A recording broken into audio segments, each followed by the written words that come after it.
Hello everyone. अब हम इस क्वेश्चन को डिस्कस करेंगे। ये क्वेश्चन मैंने आपको सुबह टेलीग्राम ग्रुप पर पोस्ट किया था। अगर आपने टेलीग्राम ग्रुप को ज्वाइन नहीं किया है तो नीचे डिस्क्रिप्शन में उसका लिंक होगा, आप उसको वहां से ज्वाइन कर सकते हैं। ठीक है, तो समझते हैं इस क्वेश्चन को हमें अप्रोच किस तरीके से करना है और कैसे इसके आंसर को हम फाइंड आउट करेंगे। देखिए, क्वेश्चन में दिया क्या हुआ है कि speed of two boats A and B in still water is in the ratio 5:4 respectively. दो बोट्स हैं आपके पास ए और बी, उनकी जो स्पीड दी हुई है स्टिल वाटर में वो 5 के मान लीजिए, इसको 4 के मान लीजिए। ठीक है, उसने क्या बोला है कि the downstream speed of boat A is 8 kilometer per hour more than the upstream speed of boat B. ठीक है, लेट अस सपोज स्ट्रीम की स्पीड कितनी है ऐसे, तो उसने बोला क्या है कि जो डाउन स्ट्रीम स्पीड है बोट ए की, डाउन स्ट्रीम स्पीड कितनी हो जाएगी 5 के प्लस एस। ये जो है वो 1 किलोमीटर पर आवर ज्यादा है किससे, जो अप स्ट्रीम स्पीड है किसकी, बोट बी की। अप स्ट्रीम स्पीड कितनी हो जाएगी इसकी 4 के माइनस एस, इससे ए ज्यादा है। ठीक है, आगे वो हमसे क्या बोलता है कि the down stream distance covered by boat A in 2.5 hours is 12 kilometers less than the upstream distance covered by boat B in B hours। ठीक है, तो जो डाउन स्ट्रीम डिस्टेंस है बोट ए का, मतलब क्या कि उसकी जो स्पीड हो जाएगी वो 5 के प्लस एस। ठीक है, ये जो आपके पास है इन 2.5 आवर्स, मतलब इन 2.5 आवर्स, वो 12 किलोमीटर्स लेस है किससे, जो अपस्ट्रीम डिस्टेंस होगा बोट बी का बी हार्स में। अपस्ट्रीम डिस्टेंस बोट बी का कितना हो जाएगा 4 के माइनस एस इंटू बी। ठीक है, इससे कितना लेस है, 12 लेस है। फाइन, आई होप आप इक्वेशन को बनाना समझते होंगे, है ना। तो ये हमारे पास सेकंड इक्वेशन बनी। उसके आगे वो हमसे क्या बोलता है कि upstream distance covered by boat A in 10 hours is C kilometers. Okay, upstream distance जो ए चलेगा, मतलब क्या 5 के माइनस एस। ठीक है, इन 10 हार्स वो इक्वल्स टू किसके है, सी के बराबर है। ठीक, वो क्या बोलता है हमसे कि difference between the upstream speed of boat A and B is 4 kilometer per hour. मतलब क्या हुआ कि अपस्ट्रीम स्पीड देखो बोट ए की कितनी हो जाएगी 5 के माइनस एस, ये होगी।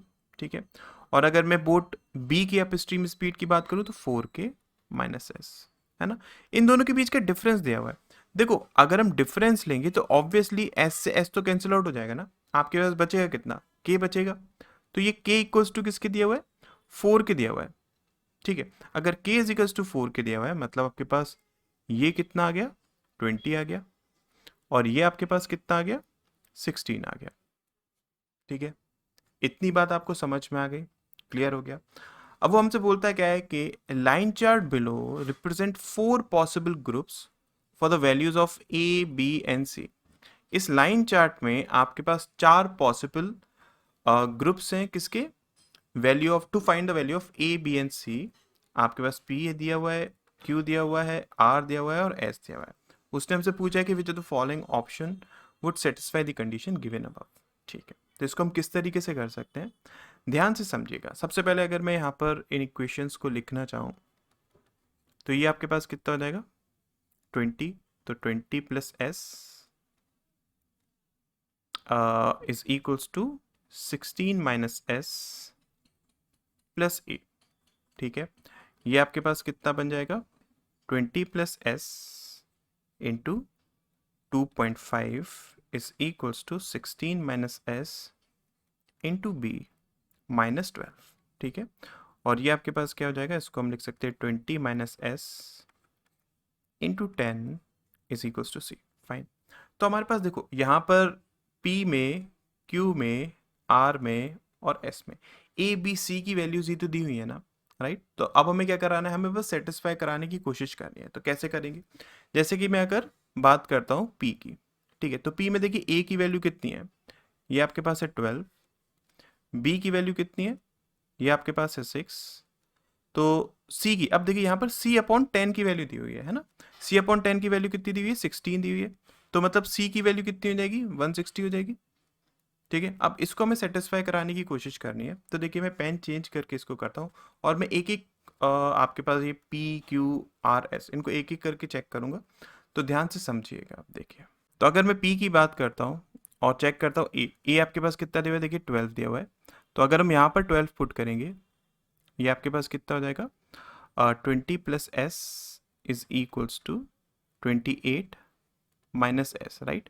तो मतलब 2S इज इक्वल्स टू 8 आ रहा है। तो यहाँ से S की वैल्यू कितनी आ रही है, 4 आ रही है, ठीक है। S की वैल्यू अगर आपके पास 4 है, अब आप इसमें पुट करके देखिए, ये आपके पास हो जाएगा 24 इंटू 5/2, मतलब कितना, 60 हो गया ये, ठीक है। तो 60 is equals to 16 minus S 12 B minus 12, ठीक है। तो यहाँ से B की वैल्यू कितनी आ रही है, 6 आ रही है, और देखिए ये इसको सेटिस्फाई कर रहा है ना। सिमिलरली अगर मैं इसकी बात करता हूँ तो 20 माइनस S मतलब 4, तो 160 हो जाएगा ये। तो देख लीजिए ये भी आपके पास क्या सेटिस्फाई हो रहा है। इसका मतलब P की जो वैल्यूज हैं वो आपके पास हमारी सारी कंडीशंस को सेटिस्फाई कर रही है ना। अब इसी तरीके से आपको बाकी वैल्यूज भी बस चेक कर रही हैं, ठीक। तो P तो हमारे पास हो गया, राइट। अब हम Q को चेक करते हैं। देखिए, अगर मैं Q की बात करता हूँ, A आपके पास यहाँ पर दिया हुआ है कितना, 20 दिया हुआ है, ठीक है। तो अगर मैं A पुट करता हूँ, ये अगर मैं 20 पुट करूंगा तो ये हो गया आपके पास 36, ठीक है। आपके पास 2S इज इक्वल्स टू हो जाएगा किसके, 36 इस साइड मतलब 16, तो S की वैल्यू आपके पास कितनी आ रही है, 8 आ रही है, ठीक है। अगर S की वैल्यू 8 है तो ये आपके पास हो गया कितना, 28 इंटू 5/2, ये आपके पास हो गया 14 मतलब 70 is equals to 8B minus 12, ठीक है। ये उस साइड जाएगा 80 2 हो जाएगा इज इक्वल्स टू 8B। तो ये आपके पास देखिए कितने टाइम्स जाएगा, 10.25 टाइम्स जाएगा, मतलब B की वैल्यू को सेटिस्फाई कर रहा है, ठीक है। अगर मैं इसमें पुट करता हूँ तो ये आपके पास हो जाएगा कितना, 120। तो C की वैल्यू अगर मैं चेक करता हूँ, ये आपके पास कितना है, 12 है, ठीक है। मतलब कितना, C की जो वैल्यू हो जाएगी वो 120 हो जाएगी, बिकॉज ये C/10 है ना। तो इसलिए ये भी इस कंडीशन को सेटिस्फाई कर रहा है, तो आपके पास Q भी राइट हो जाएगा। तो मतलब अगर मैं ऑप्शंस के थ्रू देखता हूँ, तो अगर आप एलिमिनेट करते हुए चलते हैं ना, तो B आपके पास एलिमिनेट हो गया, C आपके पास एलिमिनेट हो गया, ठीक है। समझ में आया। चलिए अब हम R को चेक कर लेते हैं। देखिए, ओके, अब अगर मैं R में बात करता हूँ तो यहाँ पर A की वैल्यू आपके पास देखिए कितनी है, 16 है, ठीक है। अगर मैं यहाँ पर पुट करता हूँ, ये अगर आपके पास 16 है तो 16 प्लस 16 32 हो गया। आपके पास 2S इज इक्वल्स टू 12 की हो जाएगा। तो S की वैल्यू आपके पास 6 आ रही है। अगर S की वैल्यू 6 में यहाँ पर पुट करता हूँ, ये आपके पास हो गया 26 इंटू 5/2, ये आपके पास 13 टाइम्स मतलब 65 इज इक्वल्स टू, अगर यहाँ पर 6 पुट करते हैं तो 10B माइनस 12, ये आपके पास हो गया 77 इज इक्वल्स टू 10B। मतलब B की वैल्यू यहाँ पर कितनी आ रही है, 7.7 आ रही है। तो अगर मैं R में चेक करता हूँ, ये आपके पास 7.7 नहीं है ना, इसका मतलब क्या हो जाएगा, R आपका कंडीशंस को सेटिस्फाई नहीं कर रहा है। बट अगर मैं S में देखूँ तो S में भी आपके पास A की जो वैल्यू है वो 16 ही है। अगर 16 ही है, इसका मतलब S की जो वैल्यू है, S मतलब स्ट्रीम की जो स्पीड है वो 6 ही आएगी। और अगर हम उसको इसमें पुट करते हैं तो B की वैल्यू आपके पास 7.7 आ रही है, जो कि यहाँ पर इस वैल्यू को सेटिस्फाई कर रही है, इजंट इट। इसका मतलब क्या हो गया कि आपके पास S में A और B की वैल्यू तो सेटिस्फाई कर रही है। C की वैल्यू अगर मैं देखता हूँ तो देखिए, इसमें अगर मैं पुट करता हूँ, आपके पास ये 6 है ना, तो ये 140 हो जाएगा, ठीक है। 140, इसका मतलब अगर ये मैं चेक करता हूँ तो ये आपके पास 14 है ना। अगर ये 14 है, इसका मतलब C की वैल्यू 140 ही होगी, तो ये भी इसको सेटिस्फाई कर रहा है ना। तो इस वजह से आपके पास P, Q और S यहाँ पर दी हुई कंडीशंस को सेटिस्फाई करेंगे।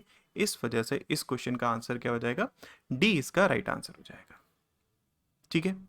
आई होप आपको क्वेश्चन और क्वेश्चन का एक्सप्लेनेशन समझ में आया होगा। अगर वीडियो अच्छी लगी होगी तो वीडियो को लाइक करिएगा, चैनल को सब्सक्राइब करिएगा और अपने फ्रेंड्स को इस चैनल के बारे में ज़रूर बताइएगा। मैं ऐसी वीडियोस डेली लाता रहता हूँ।